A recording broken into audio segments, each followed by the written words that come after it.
Welcome to The Eclective, a new publication and podcast of Books and Bridges, where we explore the meanings of the world and apply them to modern life.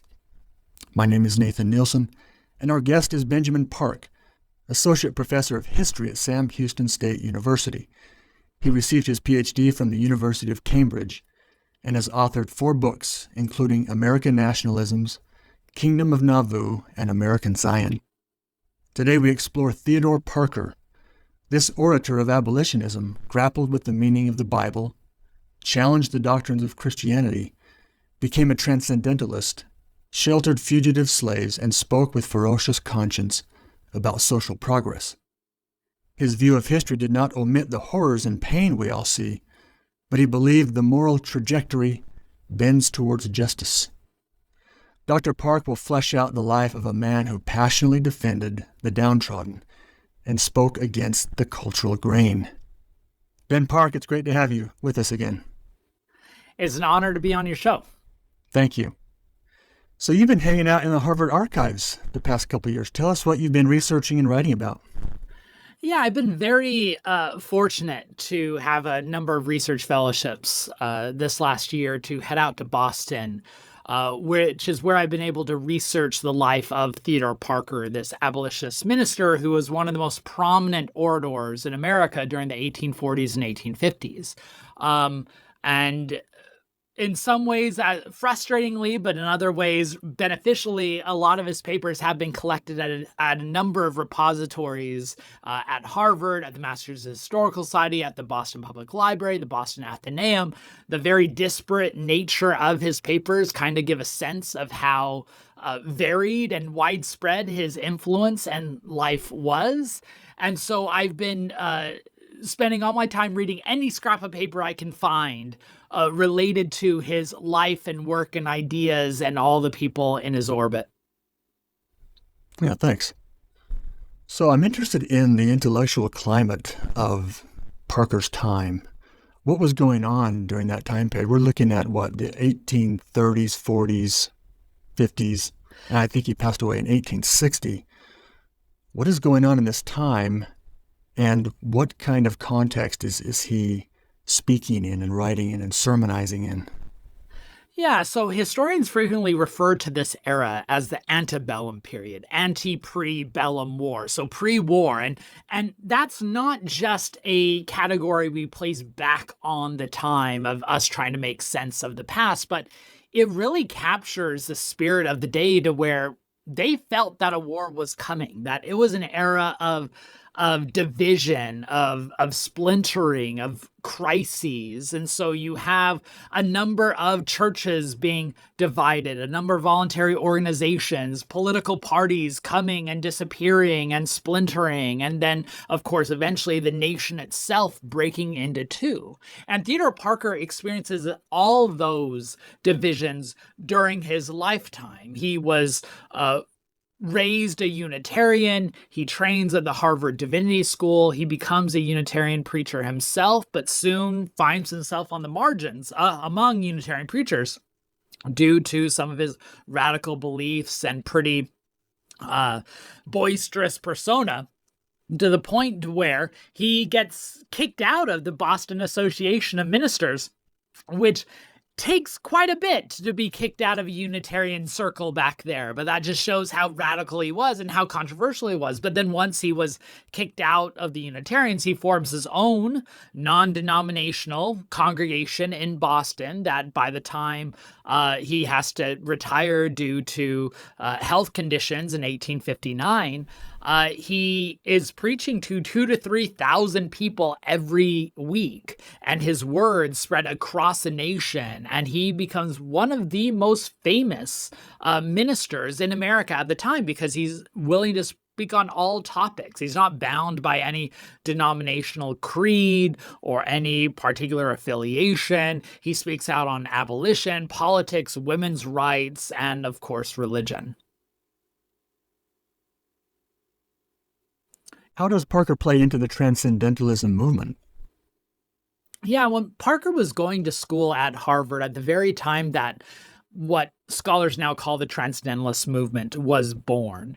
He was a student when Ralph Waldo Emerson delivers his famous divinity school address. So he would have been, he had just graduated, but he was still in the orbit. And so he attended and listened to that. And then he was part of these social clubs and intellectual debate groups that would get together and, try to reimagine what an American intellectual culture should be. What comes to be known as the transcendentalists, they believe in the individual and the tapping into a conscious self rather than looking to older models. If you're a transcendentalist, you're someone who wants to break away from the past and frame a new concept of the state and the self that revolves around morals rather than traditional ideas of laws and structure. And Ralph Waldo Emerson, of course, is the most famous leader among this group, and his book Nature and then his many essays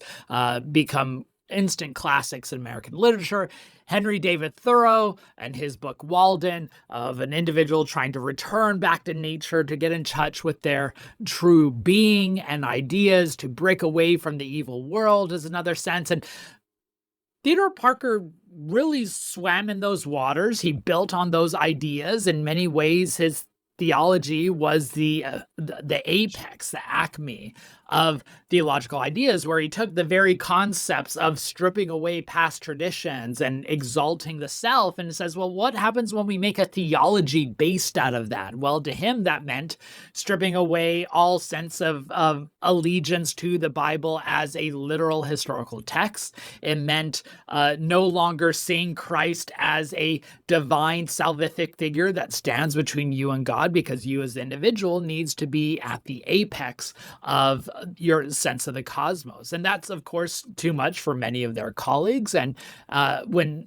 Theodore Parker was denounced as a transcendentalist, that would have been a pejorative back then. And that was one of the reasons why he was kicked out of the Unitarian tradition. Now, eventually, Theodore Parker and others, they evolved past the transcendentalist clubs. So one of the critiques that was often leveled against the transcendentalists was they were too much about ideas and too little about action. There was often a sense that they were far more eclectic and heterogeneous than typically described. One transcendentalist said that the only thing upon which they could all agree was that they didn't agree on anything. And so many of the transcendentalists break off into different cultural movements and parties, and Theodore Parker takes his transcendentalist lessons and tries to then apply them directly into politics and abolition. And a few others follow him, and while others go into trying to establish communitarian efforts, try to establish more devout theological schools, some focus more on literacy. But yeah, Theodore Parker, like many others, was trained in the transcendentalist movement before they moved on to other circles. Yeah, thanks. I think the atmosphere of antebellum America was so rich and so almost, you could say, crowded with many different kind of intellectual resources. You have Christianity, you have the Bible, you have transcendentalism. I think even transcendentalism was influenced by some Eastern thought, from what I've read. They believe you could take sources from wherever you can, that the goal of the individual is to connect the truth regardless of its origins. And so Emerson and others were very open to taking ideas from what they saw as Eastern mythicism or the Oriental idea of meditation or connecting to your inner soul. And so they really try to disrupt the traditional idea of where can you get sources of knowledge and a sense of being, which was seen as quite threatening and challenging to the status quo. Sounds like a very Books and Bridges type of project. Absolutely. No, so what are some of those sources? I know Emerson read the Bhagavad Gita, and I think he talked about Rumi, the Persian poet. Do you know of any others that come to mind? I'm just curious. They don't come to mind, although I've heard the same sources of where Emerson and others to Theodore Parker, the most important sources were the German higher critics. Mhm. He believed that those individuals who are cutting into traditional ideas of the Bible and the history of Christianity are really where you're going to find the new truths upon which modernity are built. And the direct correlation to religion was evident very early on. Theodore Parker is reading David Friedrich Strauss and others who are just kind of dispelling traditional notions of Christianity, which is what leads Theodore Parker to be cast as a heretic due to his teachings both on the Bible and on Christ. Eventually, there are going to be other sources from European philosophy and anthropology that are going to be influential in less fortunate ways. Theodore Parker is also reading from a lot of the theorists on biology and anthropology in Germany, which is going to lead him to create a hierarchy of race, which even though he's an adamant abolitionist, he still believed that some races were more advanced than others. And all of these he's taken from these foreign European sources, which show that the foundations for his ideas are quite eclectic and not always as consistent as we might assume. Does the abolition movement consist of a lot of transcendentalists? Did the transcendentalist movement kind of flow into abolitionism, or is there any kind of tension between the two?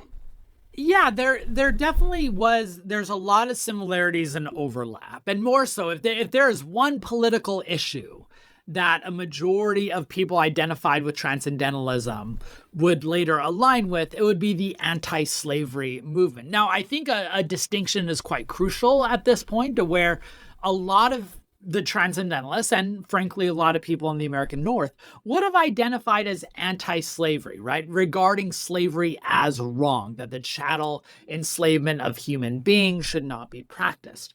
But then to take the next step from being anti-slavery in principle to abolitionist in practice was a much more rare step than we'd like to think. Because it's easy to say, hey, slavery is bad. It's a lot harder to say that I am going to oppose the federal government's policies on the enslavement of human beings in the South, and seeing slavery as a moral, immediate issue that needs attention. To be an abolitionist, you typically needed three things. You needed to fight for the immediate emancipation of slavery, right? Not this gradual, slow-paced change. You argued against the compensation of enslavers, saying we're not going to buy the enslaved off of people and then compensate the enslavers who are losing their property. Because again, if you're an abolitionist, you don't believe human beings are property, so you're against compensation. And you're also in favor of integrating the newly emancipated African Americans into society rather than trying to ship them out west or back to Africa or down to South America. So to be an abolitionist, you typically had to be for immediate emancipation, no compensation for enslavers, and for racial integration. And very few people in the North, and indeed very few among the abolition or among the transcendentalists, were willing to take that step. Theodore Parker was definitely one of them, and he took that step a lot earlier than several of the others. Ralph Waldo Emerson, Henry David Thoreau, they don't take that big step to abolitionism until the 1850s, when a number of other major political and national episodes kind of radicalize a number of individuals. But Theodore Parker, very early on, by the early 1840s, recognized that the true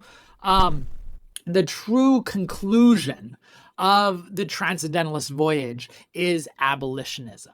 And I'll note that that several of his colleagues recognized this belatedly. After John Brown, the famous abolitionist who tries to lead a enslaved insurrection in Virginia, where he's eventually caught at Harper's Ferry and is hung in 1859. When he dies, Henry David Thoreau delivers an oration in which he says, John Brown is the true transcendentalist. He was willing to reach that point quicker and more powerfully than the rest of us, and therefore he should be praised. And so it took Thoreau 2 decades to get to that point of recognition, but he finally got there. Oftentimes Christianity takes credit for the abolition of slavery, but the story's not quite that simple because, the Bible in many places has a chance to denounce slavery, but doesn't fully denounce slavery. In fact, advises the slaves to remain in place and to not, fight the system. And so I'm just curious how this group of transcendentalists, who believed in an eclectic kind of source of truth, how they came to use their version of Christianity to be one of the main sources that would kind of, defy and resist this institution. Yeah, it's a great question. And I should say at the start that there is no unanimous position on that as well. So Theodore Parker's position was very popular, I would argue, but it was far from the only one. And in some ways, it was quite contradictory when compared to some other abolitionists who used Christianity.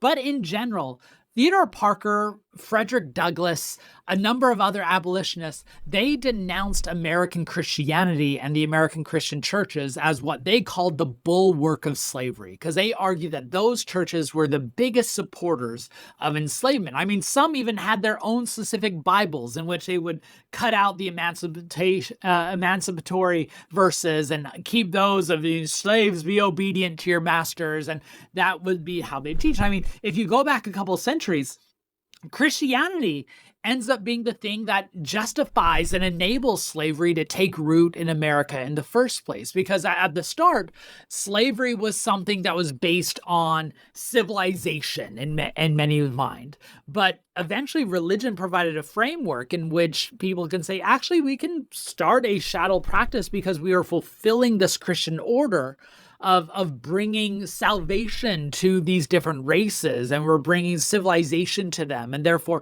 Christianity proves to be a crutch.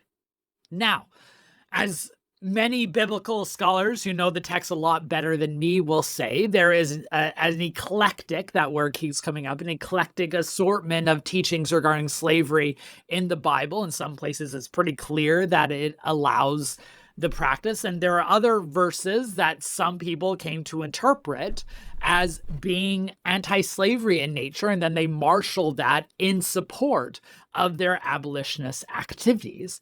And the anti-slavery movement in America, to succeed, ended up requiring all those different types of people to come together. It required those who believed that the Bible was an abolitionist text, that the truth is going to go marching on, right? The Harriet Beecher Stowe's of the world, who, when they write Uncle Tom's Cabin, they're arguing that abolition is a Christian duty. It also required people like Theodore Parker and his thousands of followers who said that actually traditional Christianity needs to be shorn, and we need a much more humanistic form of gospel that Theodore Parker still defined as Christianity, but a majority of Christians wouldn't have recognized as Christianity.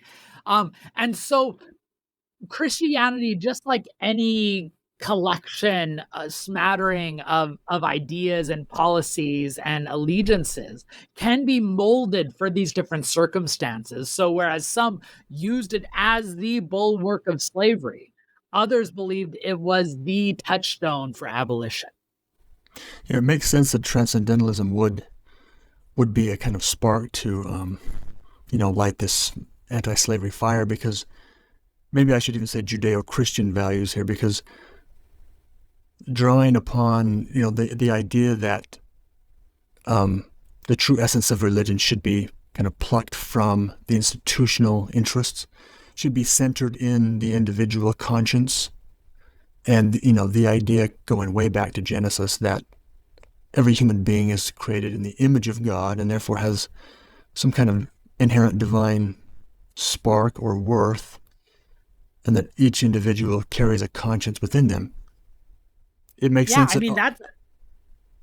Yeah, I'm just saying that's exactly what Theodore Parker was teaching. That's why he said, even though he came to reject the Bible as a historical literal text, even though he came to see Jesus Christ not as a divine, salvific being, but as a great human who was able to accomplish a lot of good, he still believed that the Christian tradition, more than any other tradition, had been able to capture those beliefs and the divine sense of selves. And that's why he tried to save a sense of Christianity for the modern world. And so where other people saw as heresy, as someone stripping away the true fundamentals of Christianity, Theodore Parker believed that he was actually finding the core. And the term that he used, and he used this as the title of his most famous sermon, he wanted to shed away the transient notions of Christianity so that he could find the permanent core.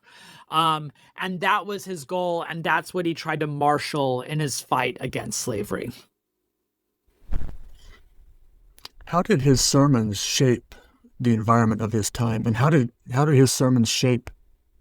How did his sermons kind of flow through time and develop in such a way that they even shape our day today? Can you trace that influence a bit? Yeah, of course. So Theodore Parker, as I mentioned, by the time he formed his own non-denominational congregation, was preaching to 1,000 people a week from his pulpit in the music hall in downtown Boston. He also became a bit of a celebrity. His pamphlets and his books would spread across the nation, and his books were always a collection of his sermons and orations. And then he would go on speaking tours where he would travel across America to large crowds. And he had some pretty influential followers.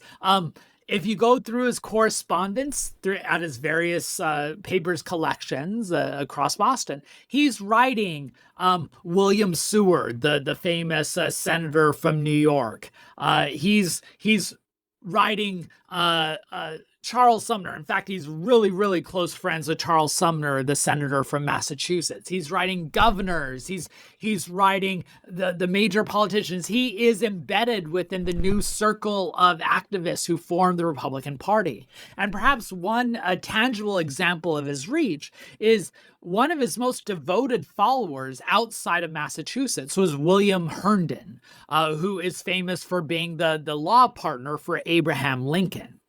And William Herndon was in many ways a minister of Parkerism. He did not belong to any organized religion. He believed Parker preached as close to true doctrine to him as he could find. And so he would evangelize Parker's ideas to others, including sharing all of his most important sermons with Abraham Lincoln, his law partner. And so and one of the phrases that Theodore Parker became known by in the 1850s was his definition of democracy, which was a form of government in his mind that was going to be of the people, by the people, and for the people. A phrase, of course, that eventually gets appropriated by Abraham Lincoln in his Gettysburg Address. Abraham Lincoln was said to have once declared that Theodore Parker was the closest thing to a minister that he actually listened to, because Abraham Lincoln, of course, famous for trying to keep an arm's length from organized religion. But Theodore Parker spoke to a segment of people who were dissatisfied with the established quo. And then, other sermons of his had long-lasting influence, and one of his other famous phrases that come from an 1852 sermon is that the arc of the moral universe is long, but it bends toward justice, right? That moral arc that all humanity is pushing for, a phrase that will later be picked up by Martin Luther King Jr. And so even if Parker's name slowly disappears from the public consciousness after his untimely death in 1860, his legacy lasts long afterward. Yeah.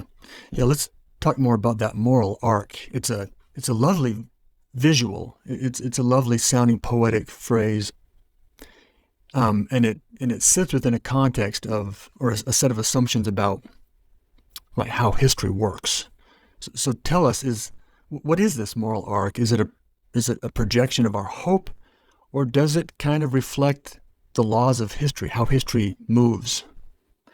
Yeah, in many ways, Theodore Parker was despite being a very influential and thoughtful minister, he was not always systematic and clear in some of his teachings. So, for instance, when he talks about this moral arc of the universe bending toward justice, there are some things we know he wasn't referring to. He wasn't referring to a predetermined march that had been set in stone from before the foundations of the world. Predestination was one of the doctrines that he was vehemently against. He believed that that was one of those disgusting ideas that humanity had moved beyond. He also was not someone who believed that he had a better view of what the future could be. He did not see himself as a fortune teller or a prophet in that sense, to where he knows what the future is going to happen. Rather, he believed that the moral arc was something that human beings don't just follow, but they shape, and that it requires human action.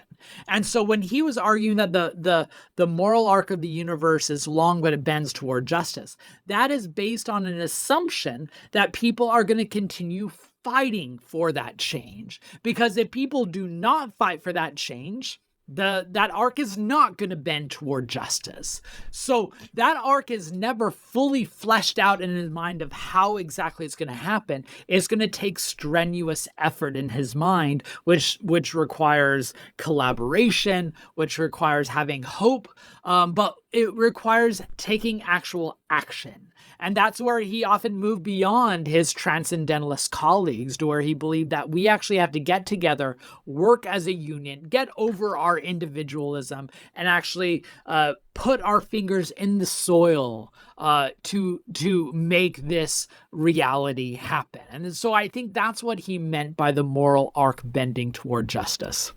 Thanks.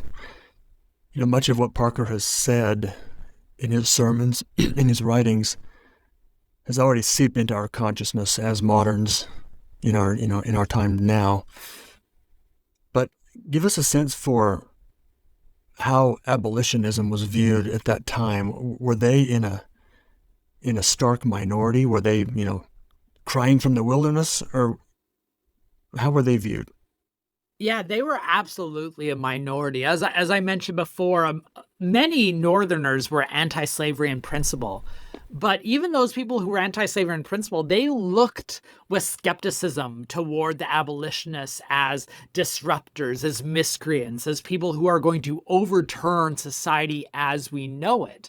And so, for instance, one of Theodore Parker's earliest experiences when he was at Harvard Divinity School was he was walking in downtown Boston with his family, and he saw a mob tearing apart William Lloyd Garrison's print shop in Boston. William Lloyd Garrison was one of the most prominent abolitionist ministers or preachers and newspapermen in New England. And his stuff was being torn apart in Boston. Abolitionist halls were being torn down in Philadelphia. They were being denounced by Northern politicians. And so to be an abolitionist meant being on the margins of society. Theodore Parker embraced that role. He liked the idea of being not just a prophet in the wilderness, but someone who is reviled by the elite. And so when Theodore Parker and others were denouncing the slave power, which they often did, they weren't just thinking about the Southern plantations. They weren't just thinking about pro-slavery senators like John C. Calhoun. They were thinking about Northern enablers, Northern politicians, Northern factories who were not being willing to speak out on the issue. And so this is something I think gets lost when we place our modern day notions on the Civil War era, to where we think that the division that the Civil War was going to embody was going to be around a geographic line, the Mason-Dixon line of North versus South. Theodore Parker did not envision a Civil War like that. Theodore Parker envisioned a Civil War of neighbor versus neighbor. Theodore Parker envisioned that the abolitionist forces were going to be fighting the pro-slavery forces, and that there were going to be lots of Northern people as part of those pro-slavery forces. It was going to be more like a civil war that the American Revolution was.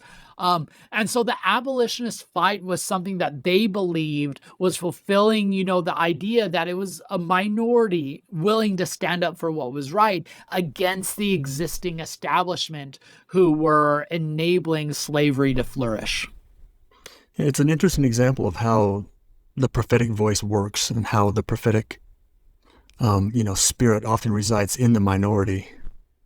Yeah, I think of Martin Luther King Jr.'s famous letter from Birmingham jail, where he says that his biggest frustration is not with the adamant segregationists, but the white moderates, the people who weren't willing to see the urgency of the time. That was Theodore Parker as well. Theodore Parker, one of the phrases he became famous for was he said that the biggest problems in America are the lords of the loom and the lords of the lash. The lords of the loom are those who are in the South, with their whips whipping the enslaved people on plantations, and those are the lords of the lash. And then the lords of the loom are those who are in charge of the factories in the North, who are taking all the cotton produced in the South and producing, shirts and pants and clothing for everyday Americans, and that those two groups are working together. So Theodore Parker often spoke against the establishment, and that to be a truth teller, a fighter for these civil rights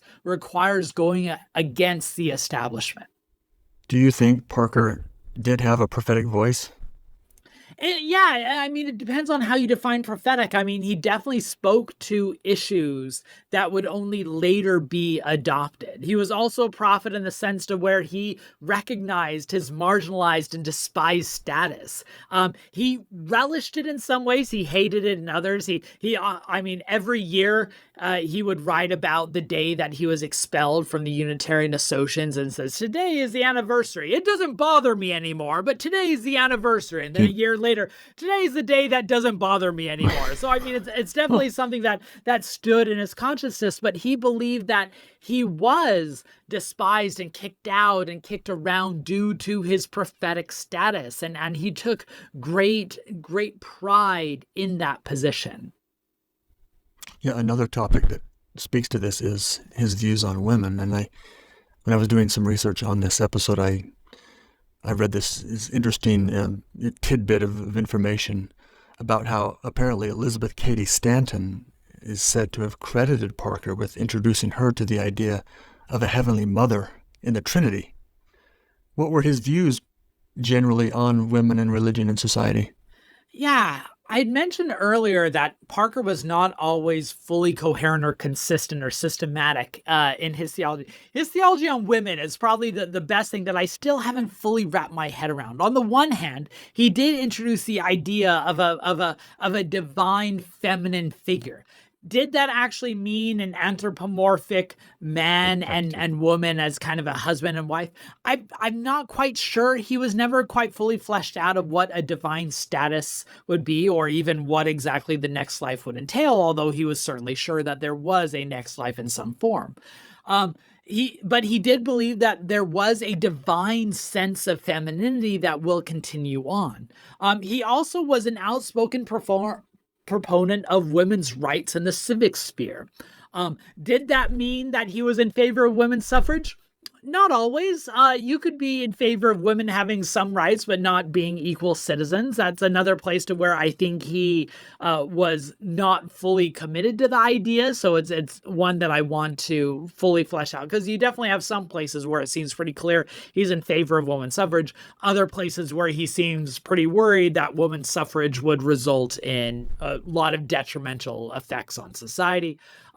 He embrace some pretty progressive ideas concerning of domestic roles of women, but he also maintained a lot of stereotypes of what women could do or should do. So like a lot of people from throughout history, he was pretty contradictory on the roles of women and the potential of a divine feminine.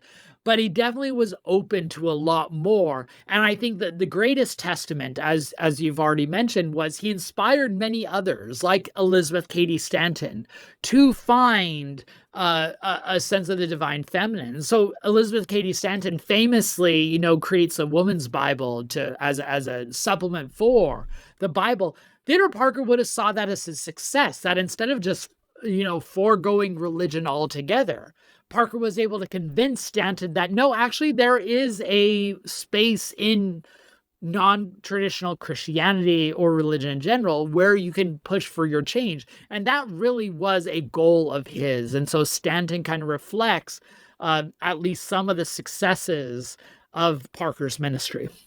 Yeah. I think Parker's life in general shows how all societies are kind of enclosed in their own horizons.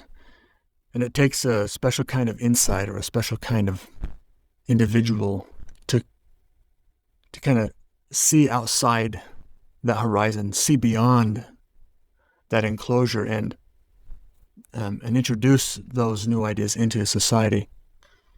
And I think Parker is an example of that, because a lot of what he said is kind of just the air we breathe now. Well, let me just move to a close here and just read the full quote about the moral arc of the universe from 1852. He said, and this is in that sermon you mentioned, he says, "I do not pretend to understand the moral universe. The arc is a long one. My eye reaches but little ways. I cannot calculate the curve and complete the figure by experience of sight. I can divine it by conscience, and from what I see, I am sure it bends towards justice." So Ben Park, thank you very much for being a part of this discussion and educating us, expanding our understanding of how the prophetic voice works, what abolitionism was about, and how we can take these ideas and incorporate them into our lives today. So I'm excited about the book that you're writing. You say you're in the writing stage. You have about a year left, although I don't want to place any kind of a deadline on this. Yeah, I hope to have it done in a year, which means it'll probably come out in a couple of years. But in the meantime, I'll continue to evangelize for some aspects of Parkerism. I'm thrilled with the conversation. You're asking the right questions, and I'm so glad we're having these kinds of discussions. Thanks. Well, I'll missionize for you as much as I can. We're looking forward to it. Thank you. Thanks again. See ya.